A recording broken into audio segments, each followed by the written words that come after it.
नीलोफर, मुझे कैंसर हो गया है।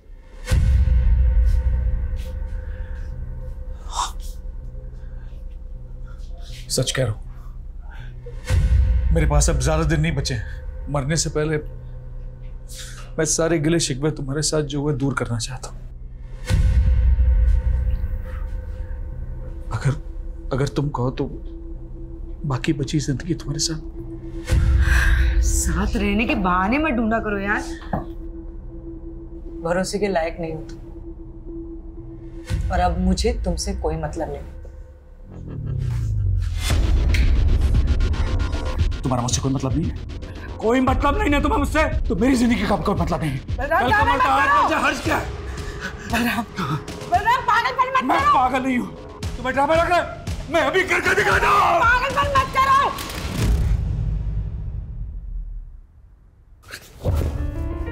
I know you love me.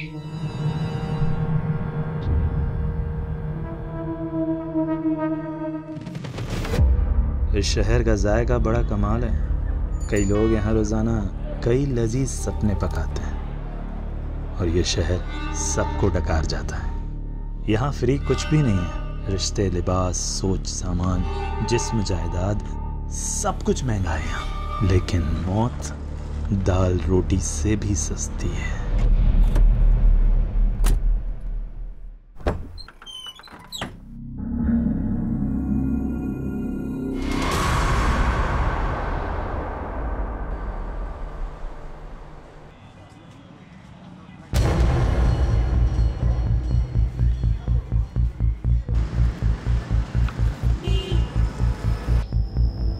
जल्दी करो। सॉरी नीलोफर, सुबह से कुछ भी नहीं खाया था। वैसे हम जा कहाँ रहे हैं? अभिनंदन बैंक्वेट। अरे हाँ, आज तो कीर्ति की शादी है ना? पहले बताया क्यों नहीं मेरे को? मैं कपड़े चेंज कर लेता। हाँ, रास्ते में तुम्हारे लिए शेरवानी ले लेते हैं। हम शादी में नहीं जा रहे स्टूपिड। तुमने जो गूफ अप करा है उसे रेक्टिफाई करने जा रहे हैं। नो एक्सक्यूज जेकब, दूल्हा विदाउट सेहरा पॉसिबल ही नहीं है। नो इश्यूज कीर्ति। और वैसे भी हमारी कम्युनिटी में सब एक्साइटेड है कि आज जेकब फर्नांडिस घोड़े पे शादी करने जाएगा। घोड़ा नहीं बुद्धू, घोड़ी होती है। सीरियसली यार, इन लोगों ने घोड़ा बुक कर दिया। हंसो मत यार, जाओ जाकर जेंडर चेंज करो। अच्छा एक मिनट, मेरी फ्रेंड नीलोफर का कॉल आ रहा है। I will see you at jaimala. Hi Nilofar. Thank God Kirti तुमने फोन उठा लिया। मुझे तुमसे बहुत इंपॉर्टेंट बात करनी है। कीर्ति, तुम्हारा होने वाला हस्बैंड एक फ्रॉड है।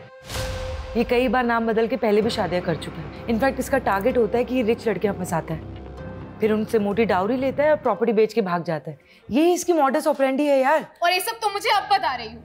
2 महीने पहले मैंने तुम्हारी डिटेक्टिव एजेंसी को इस काम पर लगाया था ताकि पता चल सके कि वो इंसान सही है या गलत, उसका बैकग्राउंड क्या है।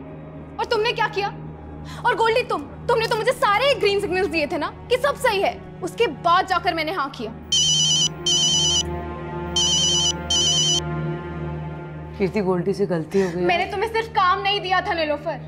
मैंने समझा था तुम मेरी दोस्त हो और तुम्हारे लिए मेरे कंसर्न्स मैटर करते हैं, पर तुमने किसी चीज पर ध्यान नहीं दिया। Sorry my foot Nilofar. 25 lakh लग चुके हैं शादी पे, इंक्लूडिंग योर फीस। और वहां पे ना वेन्यू के बाहर सारे गेस्ट खड़े।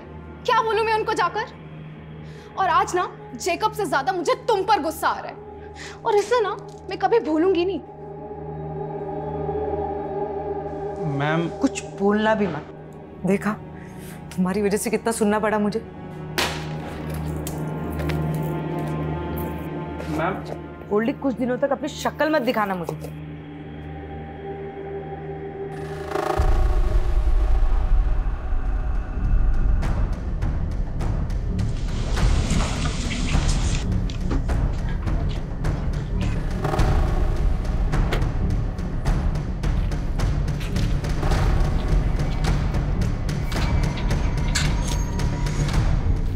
हाँ नीलोफर, एक जासूस जालसाजी का शिकार हो गई। मैं तुम्हें स्टॉक कर रहा था और तुम्हारी जैसी जासूस भी मात खा गई।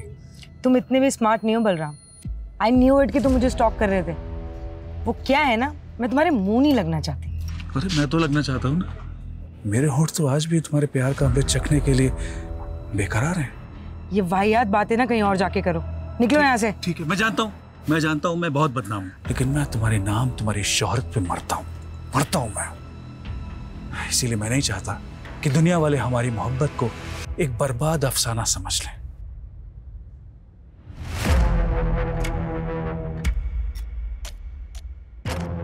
बेहतर होगा अंदर बुला लो।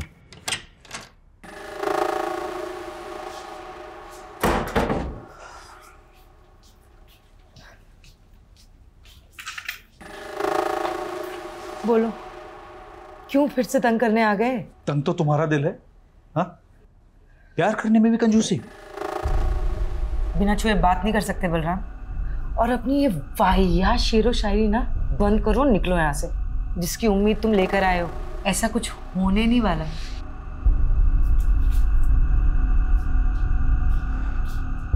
मैं तो नाउम्मीद होकर ही आया हूं। तुम मुझसे क्या, मेरी जिंदगी मुझसे रूठ गई है। मतलब? नीलोफर, मुझे कैंसर हो गया है।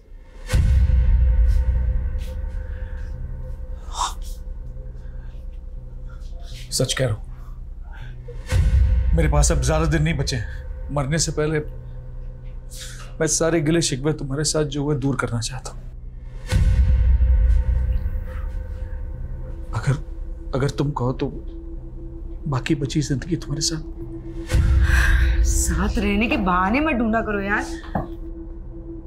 भरोसे के लायक नहीं हो तुम। और अब मुझे तुमसे कोई मतलब नहीं। तुम्हारा मुझसे कोई मतलब नहीं है? कोई मतलब नहीं है तुम्हें मुझसे? तो मेरी जिंदगी का कोई मतलब नहीं है। कल का मरता है, हर्ज क्या है? बलराम, पागलपन मत मैं पागल नहीं हूँ, तुम्हें ड्रामा लग रहा है। मैं अभी करके दिखाता हूँ। पागलपन मत करो।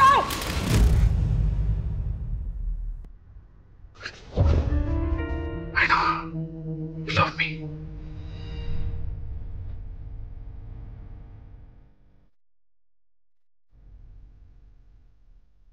देखिए मेरी मोहब्बत, तुम ऐसे ही मुझे अपनी जिंदगी से दूर नहीं कर सकती नीलोफर।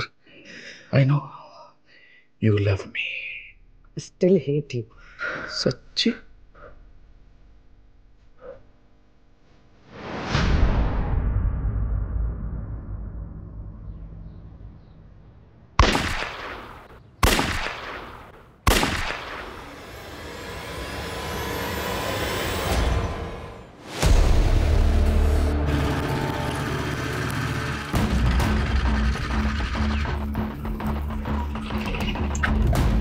सर, पड़ोसी ने 3 गन शॉट्स की आवाज सुनी है। इसके अलावा किसी को कुछ नहीं पता सर। सर, घर अंदर से बंद है, कुछ समझ में नहीं आ रहा है। सर, मुझे लगता है ये क्लियर हॉस्टेज सिचुएशन है। चल, घर किसका? Sir, Nilofar Malik, private detective है। अभी अंदर कितने लोग हैं? सर वो तो पता नहीं, पड़ोसी ने कहा कि मियाँ बीबी अंदर गए।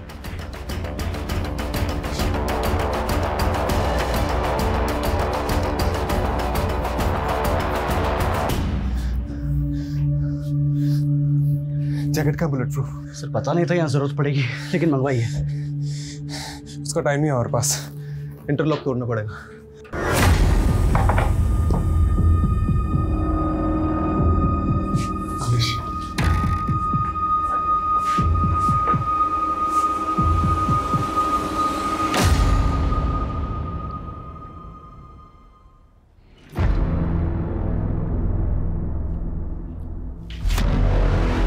चलाना है तो मारा जाएगा।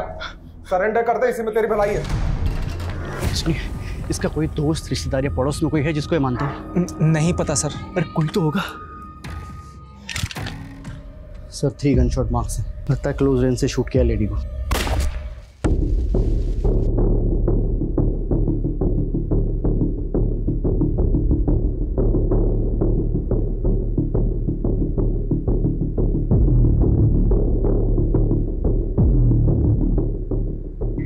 फॉरेंसिक को बुलाओ और उनको बोलो प्रीलिमिनरी रिपोर्ट जल्दी मुझे, और ये डेड बॉडीज को पोस्टमार्टम के लिए भेजो। जी सर।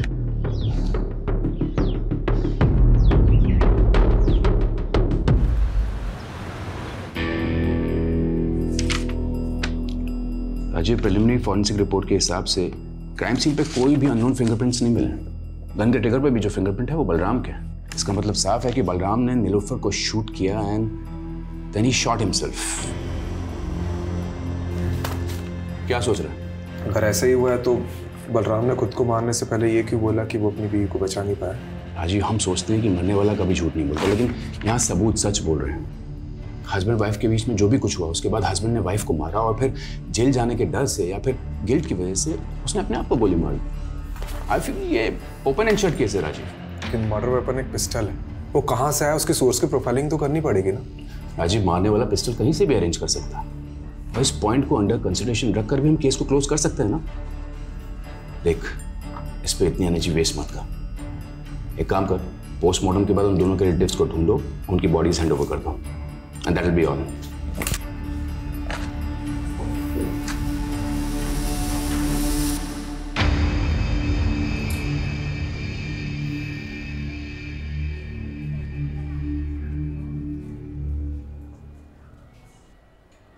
सर, वो नीलोफर के घर में किसी भी तरह की फोर्स एंट्री एग्जिट के साइन नहीं मिले हैं। और सर किसी ने भी ये नीलोफर और बलराम के अलावा किसी तीसरे को नहीं देखा।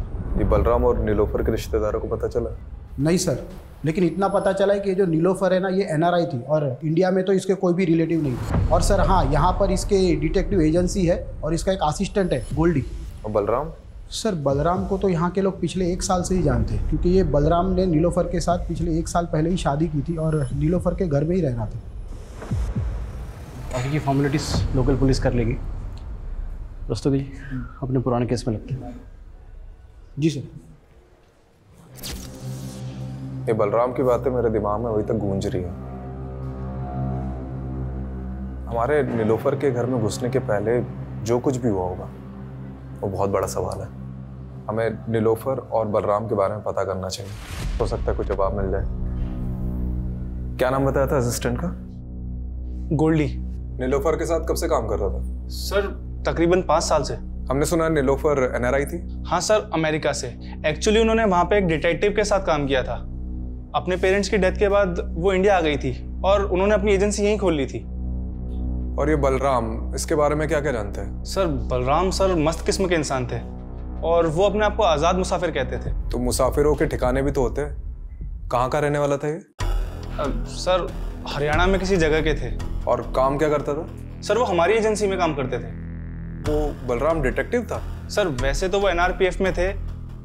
एक्चुअली नीलोफर मैम को अपना काम एक्सपेंड करना था और वो उसके लिए एक ऐसा इंसान चाहती थी जो जोखिम उठा सके। अब सर एक्स सर्विसमैन से बेस्ट तो कौन ही होगा, इसीलिए उन्होंने बलराम सर को अपॉइंट किया।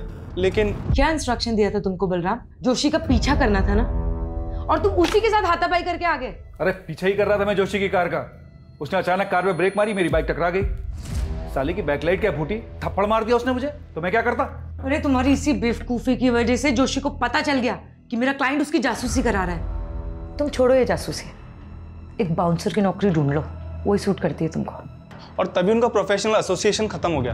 लेकिन सर इतने डिफरेंसेस के बावजूद भी उन दोनों में प्यार हुआ और सर पिछले ही साल उन्होंने शादी भी की थी। एक बात बता कि बलराम नीलोफर को मार सकता है? सर मुझे नहीं लगता। तो कौन मार सकता है नीलोफर को? कीर्ति, तुम्हारा होने वाला हस्बैंड एक फ्रॉड है। जेकब से ज्यादा मुझे तुम पर गुस्सा आ रहा है और इसे ना मैं कभी भूलूंगी नहीं।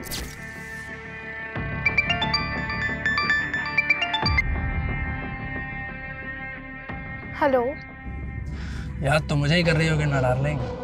कमीने, तू हिम्मत है तो सामने आके बात कर, नंबर बदल के कॉल मत कर। अरे हम जरूर मिलेंगे।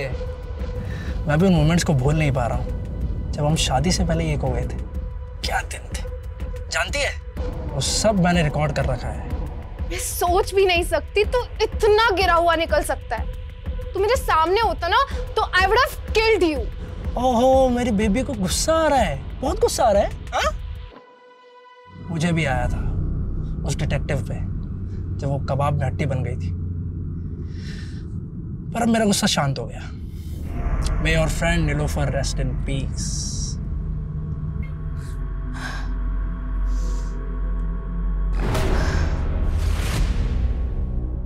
क्या वो डॉक्टर आपने अचानक बुला लिया?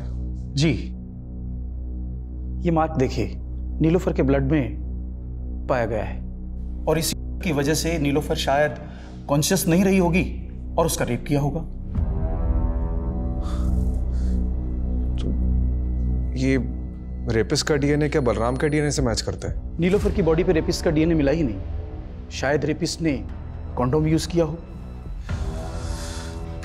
सर ये नीलोफर के घर से हमें ना सिरिंज मिली है ना मिला है, तो क्या ये सब बलराम ने गायब किया होगा? देखो, ये नए डेवलपमेंट के हिसाब से ये थ्योरी बनती है कि बलराम ने पहले अपनी बीवी देकर बेहोश किया। ये बलराम अपनी बीवी से इतनी नफरत करता होगा क्या? यही बात तो समझ में नहीं आ रही सर, उन दोनों के बीच में प्यार था भी या नहीं। देखा, ये ओपन एंड शट केस कैसे बूम करके फटा है। चलो इस पॉइंट को कंसिडर करते हैं कि नीलोफर का रेप किसी ने तो किया है, क्योंकि अभी तक ये माना नहीं जा सकता कि बलराम ने ही उसका रेप किया, और ये भी हम नहीं मान सकते कि बलराम ने नीलोफर का मर्डर किया, क्योंकि जो आदमी खुद को मारने के पहले ये बोल रहा था कि अपनी बीवी को नहीं बचा पाया, वो अपनी बीवी को मार कैसे सकता है? चलो 1 मिनट के लिए हम ये मान लेते हैं कि उस घर में उन दोनों के अलावा कोई तीसरा आदमी भी मौजूद था, तो क्यों बलराम ने उस तीसरे आदमी के बारे में हमें कुछ भी नहीं बताया और सुसाइड कर लिया? और अगर उस किलर के एंगल से सोचते भी हैं तो उसने पहले नीलोफर का रेप किया और फिर मर्डर कर दिया, तो फिर आई विटनेस बलराम को जिंदा क्यों छोड़ दिया? इसलिए मैं बलराम को रूल आउट नहीं कर रहा हूँ, लेकिन एक पॉसिबिलिटी तो है कि बलराम के अलावा भी कोई और क्रिमिनल हो सकता है। यू आर राइट राजीव, इसे तो इन्वेस्टिगेट करना ही होगा। You have free hold, go ahead. सिक्के को अगर हम यहाँ से देखें तो इसका सिर्फ एक ही पहलू नजर आता है, लेकिन इस केस का सिक्का खुद उठ के कह रहा है कि इसके 2 पहलू हैं। मतलब सर? मतलब रस्तोगी जी, बलराम और नीलोफर की पर्सनल लाइफ को खंगालना होगा। देखते हैं इस केस का असली कलाकार सिर्फ बलराम ही था या और कोई था जिसके पास अपना कोई मोटिव था। जिंदगी के ये लंबे लंबे सफर इंसान का सफरनामा लिखते हैं। कहीं जिंदा दिल सपने, तो कहीं मौत के अफसाने मिलते हैं।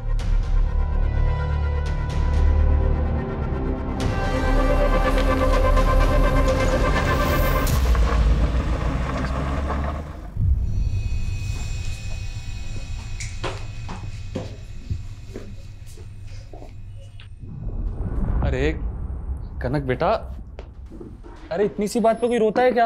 हाँ, रोते नहीं है बेटा। ये देखो मैं तुम्हारे लिए क्या लेके आया। देखो ये गोलू मोलू सा गुड्डा, अब हम दोनों इससे खेलेंगे। ये पसंद नहीं आया? ठीक है, तो मैं तुम्हें दूसरे खिलौने दिला दूं। कनक क्या हुआ बेटा?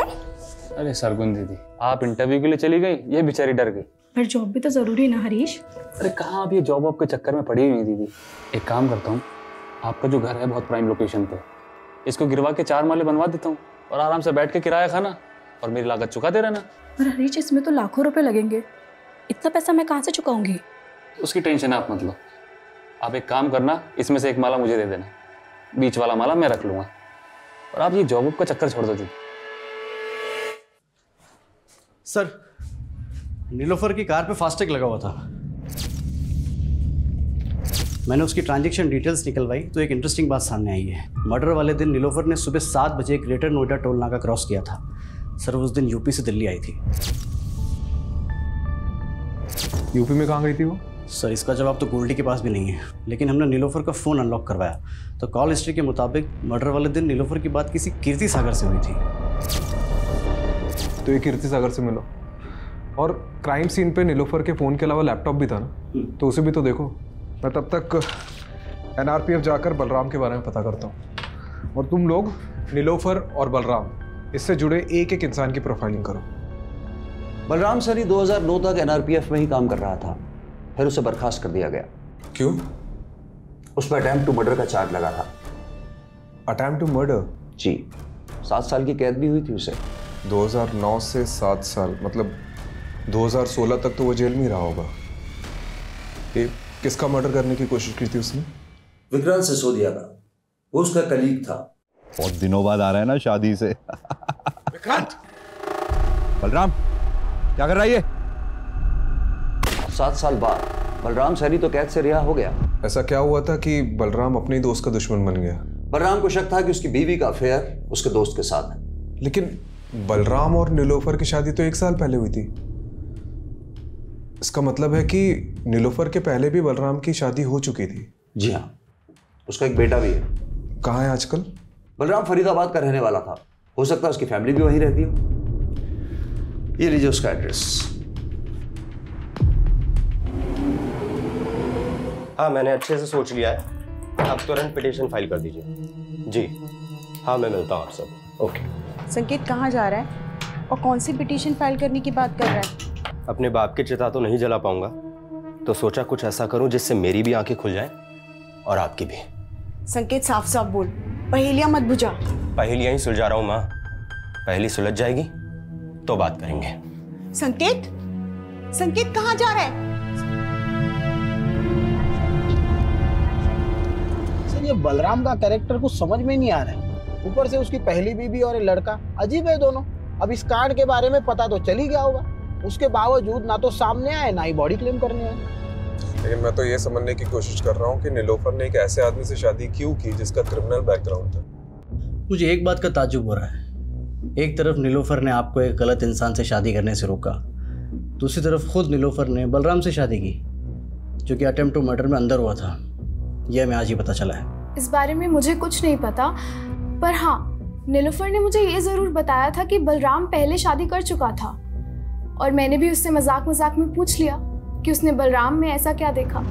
कुछ मत पूछ यार, बलराम में पतियों वाली कोई क्वालिटी नहीं है यार, और काम तो उसे करना ही नहीं आता है, और पैसा उसके पास है नहीं। तो तुझे उसमें पसंद क्या है? उसकी शेरो शायरी? वो तो है। कीर्ति, उसकी बेस्ट बात पता है क्या है? वो मेरे लिए किसी की भी जान ले सकता है, और ये सोच के ना बहुत सिक्योर फील होता है। क्या ये बलराम निलोफर की जान ले सकता है? नहीं, उन दोनों में झगड़ा जरूर होता था, but they both loved each other. आपकी दोस्त ने कभी ऐसा कोई हिंट दिया कि उसे किसी से खतरा है या कोई उसे नुकसान पहुंचा सकता है? नहीं, ऐसा कभी कुछ नहीं बताया।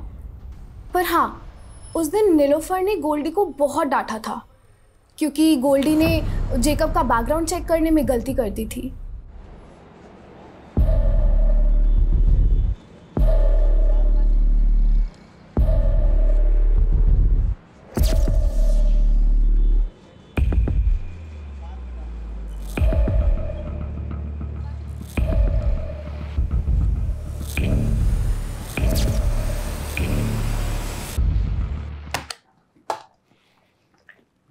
देखो संकेत, मैंने तुम्हारी ये पिटीशन तो फाइल कर दी है कि तुम्हें बलराम सैनी के साथ अपना डीएनए मैच कराने का मौका दिया जाए, पर तुम ये सब करना क्यों चाहते हो? क्योंकि उन्हें लगता था कि मेरी माँ ने उन्हें धोखा ही नहीं दिया, बल्कि मैं भी उनका बेटा नहीं।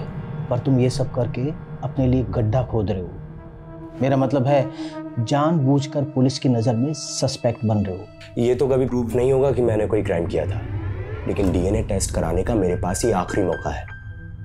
मैं चाहता हूं दुनिया को पता चले मेरा बाप सही था या मेरी माँ।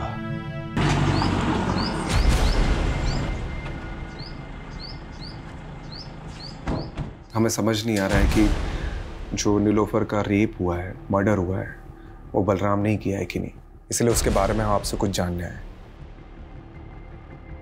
देखिए, हमें पता चला है कि आपके लिए बलराम ने किसी की जान लेने की कोशिश की थी, और उसकी वजह यह थी कि आपका किसी के साथ। मेरा किसी के साथ कुछ नहीं था, उल्टा वो बलराम ही गुस्से वाला था।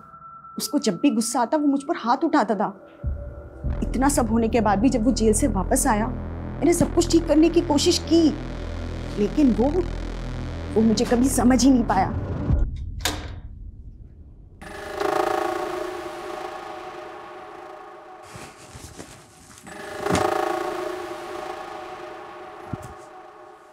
देखो, मैं यही चाहती हूँ कि हम नए सिरे से जिंदगी शुरू करें। नई जिंदगी नए सिरे से? विक्रांत के बाद कोई नया यार मिला क्या? बोलना, कोई नया यार मिला क्या? जेल जाके भी तुम्हारे दिमाग से कचरा नहीं निकला ना? अरे कैसे समझाऊं, तुम्हें गलतफहमी हुई थी। चुप, बिल्कुल चुप। मुझे कोई गलतफहमी नहीं हुई है। याद कर, सैकड़ों दुआएं मांग रहे थे हम लोग कि हम लोग को एक बच्चा हो जाए, लेकिन बच्चा पैदा नहीं हो रहा था। और अचानक एक दिन तुम बोली कि तुम प्रेग्नेंट हो गई, और जब तुमने कहा कि वो मेरा ही बच्चा है, मैं बेवकूफ मान गया। मेरी आंखें खुल गई हैं। ये संकेत उसी कमीने का खून है ना, विक्रांत का? उसकी वजह से मैं अपने बेटे के आगे शर्मिंदा हुई। जो गलतफहमी एक बार बाप बेटे ने पाल ली, वो दूर नहीं होती। आप निलोफर से कभी मिली थी? सच बताना। हाँ मिली थी, लेकिन उसी की भलाई के लिए मिली थी। ऐसी कौन सी भलाई की आपने? सुना था कामयाब औरतों के सपने भी कामयाब होते हैं। फिर तुमने एक नाकामयाब आदमी से रिश्ता कैसे जोड़ लिया? नाकाम तो आपका रिश्ता रहा है। बलराम को तो धोखा दिया था ना आपने। बड़ी जल्दी उसकी बातों में आ गई। ये भी भूल गई कि वो 7 साल जेल रह के आया है। डूबती कश्ती में पांव रखा है तुमने। डूबने से पहले उतर जाओ तो अच्छा है। मैंने तो उसकी सलामती ही चाहिए थी, लेकिन जब अपनी किस्मत नहीं बदल पाई तो उसकी क्या बदलती। आपको शक होगा कि कांड बलराम ने किया या नहीं, लेकिन मुझे पूरा यकीन है कि बलराम ने पहले नीलोफर को मारा, बाद में खुदकुशी की। आखिर उसके पाप का घड़ा भर ही गया था। कैसी लगी कनक? अच्छी है ना? चल तू जल्दी से जा और जाकर के पहन के दिखा। क्या बात है दीदी, कनक के लिए नई ड्रेस? लगता है दिल्ली में जो इंटरव्यू दिया था वो पास कर लिया है। वो तो बिल्कुल बेकार गया, लेकिन हाँ कोड़ियागंज में मुझे एक जॉब मिल रही है। सोच रही हूँ कनक के साथ जाके वहीं शिफ्ट हो जाऊँ। शिफ्ट कर रही हो? तो फिर इस घर का क्या करना है? आप बोलो तो बिकवा दूँ। तू मेरा घर बेचने पर क्यों तुला है?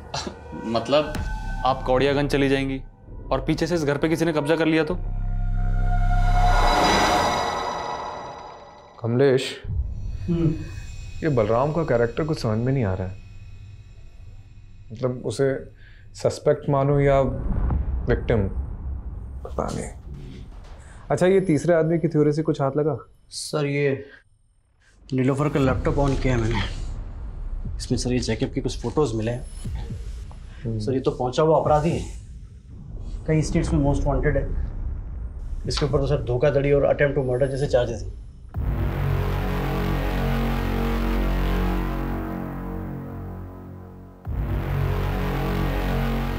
ये नीलोफर ने इसी का भांडा फोड़ा था ना?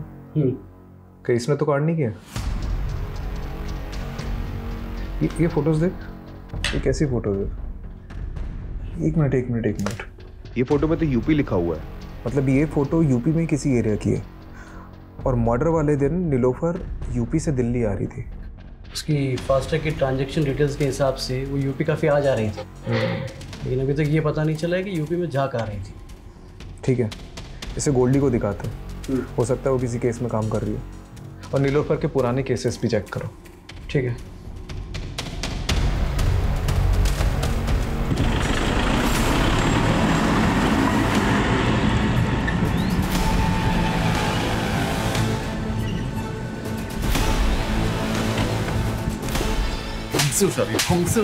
छोड़ो हमें, छोड़ो। अरे मिश्रा, पहले पापा को तो पकड़ने दीजिए आपका कॉलर। अरे तुम्हारे बाप की उम्र का है मिश्रा, क्या पकड़ो पकड़ो लगा रखा है। विजेंदर, ये तुम ठीक नहीं कर रहे हो। तुम्हें और तुम्हारे बेटे को हम किडनैपिंग के चार्ज में अंदर करवा देंगे। सिर्फ किडनैपिंग? अरे मर्डर भी हो सकता है तुम्हारा। और अगर बचना चाहता है ना तो ये बता, इस बार के रोड कॉन्ट्रैक्ट का टेंडर तुझे मिला कैसे? हमारे टेंडर में जो भाव हमने भरा उससे ठीक 1 रुपया कम तेरे टेंडर का भाव। हमारे टेंडर का भाव तुझे बताया किसने? इत्तेफाक से। इत्तेफाक है गोबर में। तू एक बात ध्यान से सुन ले, तो खुद अथॉरिटी में जाएगा और उन्हें कहेगा कि इस बार का टेंडर मुझे नहीं करना, फिर टेंडर अपने आप हमें मिल जाएगा। तुम हमें धमकी दे रहे हो? धमकी नहीं, पुचकार रहे। कोड़ियागंज की सबसे बड़ी मछली विजेंद्र अवस्थी।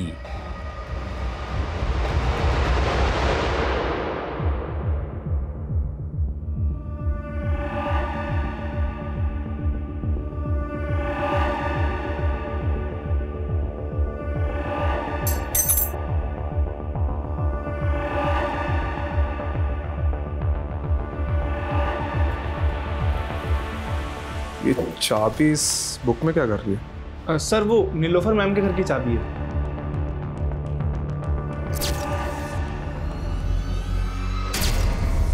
ये नीलोफर के मर्डर के दिन उसने तुझे बहुत डांटा था ना, क्योंकि जेकब का बैकग्राउंड चेक करने में तूने गलती कर दी थी। यह मैं कीर्ति ने बताया। अब नीलोफर के घर मर्डर के दिन कोई भी फोर्स एंट्री और एग्जिट के हमें निशान नहीं मिले। तो पॉसिबिलिटी है कि किलर ने ऐसी ही कोई चाबी यूज़ की होगी घर में घुसने की, और इससे भी ज़्यादा स्ट्रॉन्ग पॉसिबिलिटी हो सकती है कि यही चाबी यूज़ की गई होगी घर में घुसने के लिए, जो तूने यूज़ की होगी। अरे सर, आप कुछ भी बोल रहे हो। अगर मैंने ही कुछ किया होता तो मैं चाबी गायब ना कर देता। और सर, इससे पहले आप इस चाबी को इन्वेस्टिगेट करें और ये पता लगाए कि मैंने ही चाबी बनवाई थी, तो मैं क्लियर कर देता हूँ। चाबी तूने बनवाई थी? गोल्डी, मेरे घर की चाबी खो गई है, किसी चाबी वाले को लेके पहुंचो ना जल्दी। और सर, इसीलिए नीलोफर मैम ने 2 चाबियां बनवाई थी और एक चाबी वहाँ इमरजेंसी के लिए रखी थी। और सर, रही बात कीर्ति के केस की, तो मैं नीलोफर मैम से इस बारे में माफ़ी मांग चुका था। अब सर, इसके लिए मैं उनका मर्डर थोड़ी कर दूंगा। अच्छा, एक बात बता, हमें पता चला है कि नीलोफर का उत्तर प्रदेश आना जाना लगा रहता था, तो वहाँ किसी केस पे काम कर रही थी? Sir, 1 minute. सर, ये चेक नीलोफर मैम ने मुझे बैंक में डिपॉजिट करने के लिए दिया था। यूपी की बिजनौर ब्रांच का है सर ये चेक। हरीश चौधरी।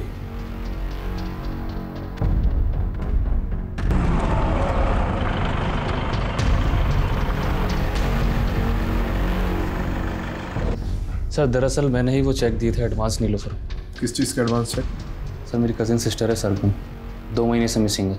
उन्हीं को ढूंढने के लिए मैंने नीलोफर को हायर किया था। मैंने बिजनौर थाने में भी दीदी का मिसिंग केस फाइल किया था, लेकिन पुलिस कुछ कर ही नहीं रही है। हरीश, तुम बिल्कुल परेशान मत हो, सरगुन को ढूंढने में मैं तुम्हारी पूरी मदद करूंगी। वो करती क्या थी? वो जॉब ढूंढ रही थी और इसी सिलसिले में वो दिल्ली के किसी मॉल में एक आदमी से मिली थी। वो कोई मामूली आदमी नहीं है हरीश, वो कोड़ियागंज के सबसे रईस आदमी का बेटा है। वो सोशल वर्कर भी है और साथ ही उसकी बहुत सारी कंपनीज भी है। उसी ने मुझे मिलने के लिए कोड़ियागंज बुलाया था। कोड़ियागंज? माँ, मैं भी आपके साथ चलूंगी। अरे बेटा, पहले मैं तो जाकर नौकरी पक्की कराऊं, उसके बाद तुझे भी ले चलूंगी। लेकिन उस दिन के बाद से दीदी कभी लौटी नहीं सर। ये नीलोफर ने सरगुन के बारे में कोई अपडेट दी थी? सर, वो बता रही थी कि कोड़ियागंज का कोई सबसे रईस आदमी है, विजेंद्र अवस्थी करके, और उसके बेटे का नाम अमरीश है। तो उन दोनों की फ़ोटो उसने मुझे दिखाई थी। फ़ोटो है अभी? हाँ सर, दिखाओ। ये देखिए सर। सर, वो बता रहे थे कि इन दोनों पर उसको शक है, और इससे पहले ही नीलोफर कुछ बता पाती, हमने सुना कि नीलोफर और उनके पति की मौत हो गई। कोड़ियागंज जाकर तुमने इनसे बात करी अपनी बहन के बारे में? मुझे ऐसा छोटा आदमी इतने बड़े आदमी से कैसे बात कर सकता है? सोचा पुलिस को ही बता दूं, लेकिन उन्होंने कुछ नहीं किया। ठीक है।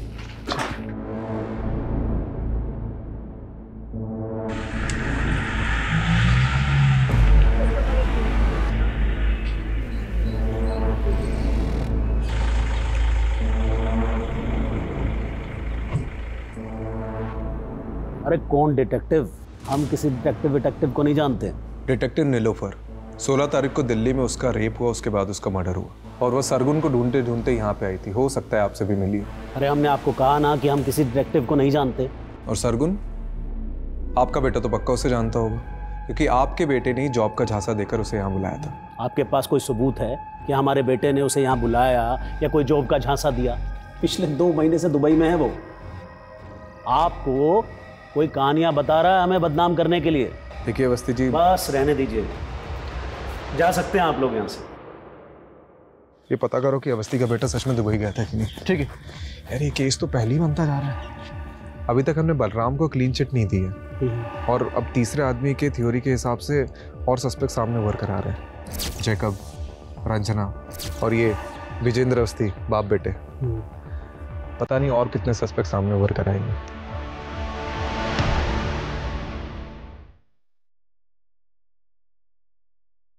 खाना लगा दूं?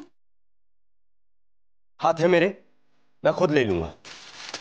तो कल से बना भी है ना। अरे कितनी बार समझाया है, तू समझता क्यों नहीं है? बस कीजिए आप, अब ये झकझक खत्म होने ही वाली है। डीएनए रिपोर्ट आते ही आप अपने रास्ते, मैं अपने रास्ते।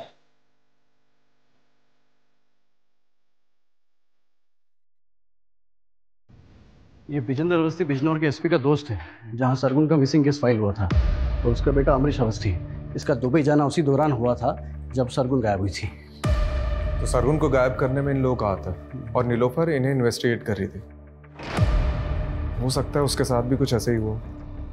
सर, जब नीलोफर को इन लोगों ने मार डाला है तो सरगुन पिछले 3 महीने से कहाँ गायब हुई है? गायब ही है कि उसको भी।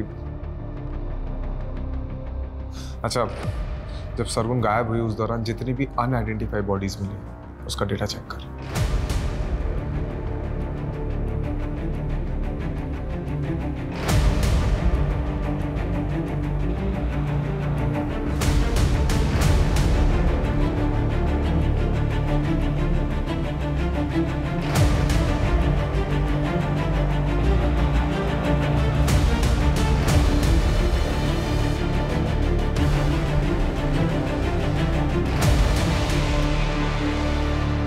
सर 3 महीने पहले हापुड़ में एक औरत की डेड बॉडी मिली थी जिसकी डिटेल बिल्कुल सरगुन से मिलती है।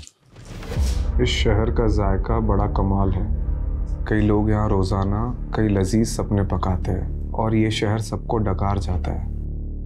यहाँ फ्री कुछ भी नहीं, रिश्ते, लिबास, सोच समझ, जिस्म, जायदाद, सब कुछ महंगा है यहाँ, लेकिन मौत दाल रोटी से भी सस्ती।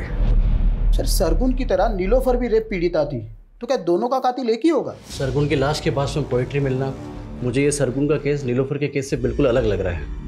ये यूपी और दिल्ली में हुए रिसेंट रेप केसेस की मैंने डिटेल्स भी निकलवाई है। सिक्के का दूसरा पहलू ढूंढते ढूंढते पहला भूल गया क्या? देख, सब जानते हैं कि बलराम शेर व शायरी का शौकीन था, तो हम ये क्यों नहीं सोच रहे कि वो भी तो ये सब चीज़ कर सकता है। और हो सकता है कि नीलोफर को बलराम की सच्चाई का पता चल गया और बलराम ने नीलोफर को।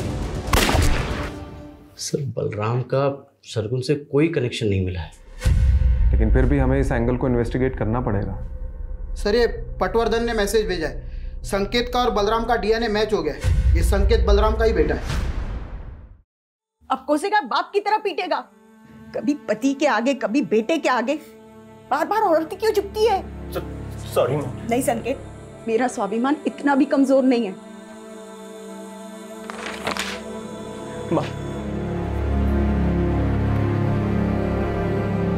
सर ये रेप केसेस के बारे में पता कर रहा था तो पोएट्री से जुड़ा एक और केस सामने आया है। 2 दिन पहले दादरी हाईवे पर एक लड़की की लाश मिली है, सेम मॉडस ऑपरेंडी। जिंदगी के ये लंबे लंबे सफ़र कहीं यूं ही ना गुजर जाए, आओ मिलकर एक नया समा बनाए।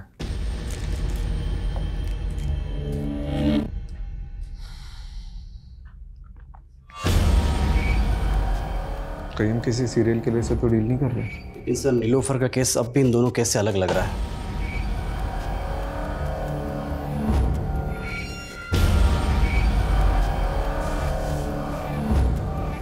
इस सरगुन की लाश हमें हापुड़ में मिली और इस लड़की की लाश हमें दादरी में मिली है। दादरी और हापुड़ इन दोनों का डिस्टेंस लगभग 50 किलोमीटर है और नीलोफर अक्सर ग्रेटर नोएडा से होकर गुजरती थी और यही रास्ता हापुड़ से होते हुए कौड़ियागंज तक जाता है और जितने क्राइम्स हुए हैं वो इसी एरिया में हुए। तो हो सकता है कि क्रिमिनल इसी एरिया का हो और नीलोफर का इन्वेस्टिगेशन एरिया भी यही हो। सर इस केस में दादरी पुलिस के पास एक लीड है। उनको क्राइम सीन के पास एक कैब दिखी थी जो उन्हें सस्पिशियस लगी थी, लेकिन सर अभी तक ना उस कैब का नंबर मिला है और ना ही कुछ और। सर ये कैब ढूंढना मतलब समंदर में से सुई ढूंढने जैसा है। लेकिन इसके अलावा कोई ऑप्शन नहीं है। ठीक है, एक काम करो, इस एरिया के सारे लोकल और आउट स्टेशन कैब प्रोवाइडर से कांटेक्ट करो। सारी प्राइवेट कैब होल्डर्स, उनके ड्राइवर्स, कस्टमर्स, ट्रैवलर्स, सबसे कांटेक्ट करो। ठीक है। ये किलर शायरी करते हैं, इसके सारे ट्रेड्स रिकॉर्ड करने होंगे।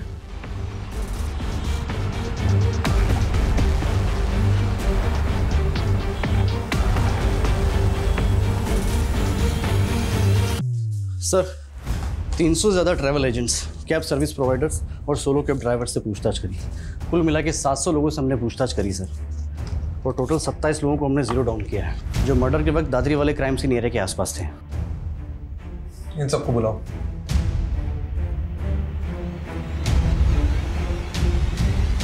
ये 16 मार्च को तो हापुड़ में था। हाँ सर। ये लड़की तेरी कैब में थी? सर मेरी कैब में बहुत सारी सवारियां बैठती हैं, अब हर किसी का चेहरा याद थोड़े ना रहेगा। 11 जून को दादरी में कहाँ पर था तू?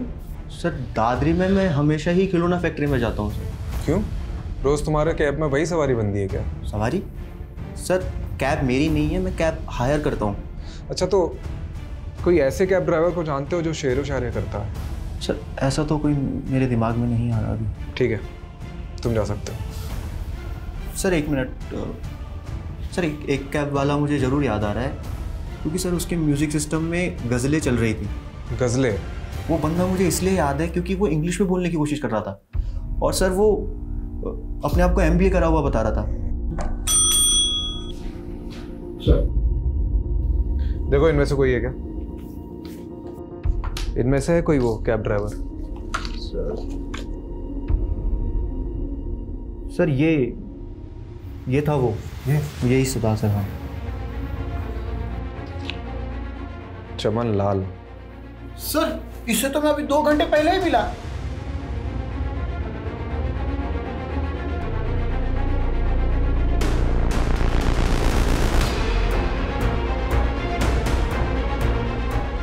सर वो रही।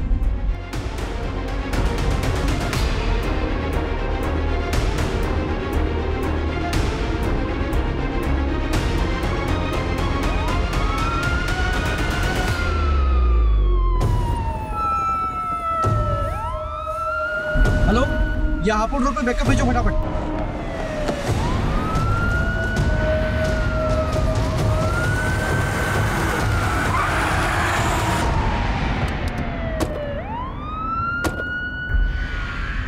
सर दुनिया ने मेरी कदर नहीं की।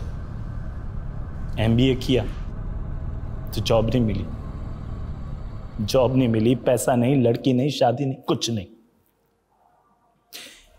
एक MBA वाले की फ्रस्ट्रेशन समझते हैं आप सर? फ्रस्ट्रेशन में कैब चलाना पड़ा। वो उन दिनों एक कपल मेरे कैब का रेगुलर कस्टमर था। वो दोनों चिपक चिपक के ना मेरी जलाते रहते थे। तो बस मैंने एक दिन हिडन कैमरा लगा दिया, फिर वो वीडियो बनाकर मैंने उस लड़की को ब्लैकमेल किया।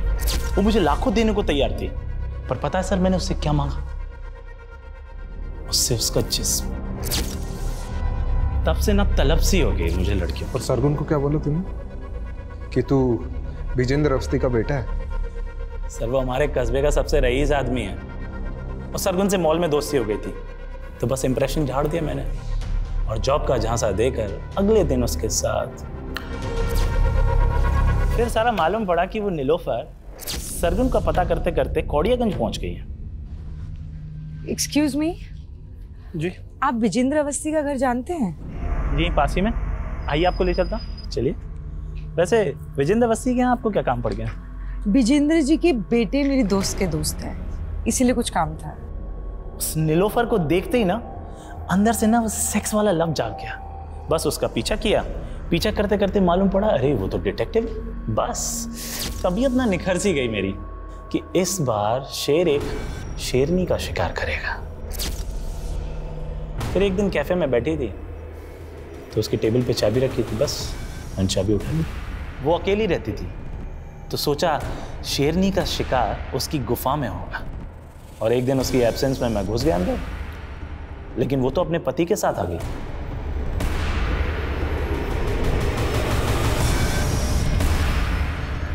ए, चल छोड़। कौन है? चढ़ फटाफट, इधर चल। चल कौन है? चल कौन है? चल इधर। ए, इधर आ, इधर आ, इधर आओ ना, गोली मार दूंगा। देखो तुम्हें इधर आ, फटाफट इसका हाथ मार।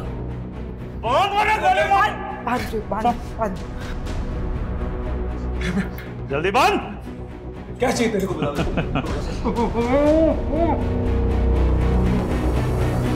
उस फटीचर आशिक का हाल देख के ना तरस आ गया सर।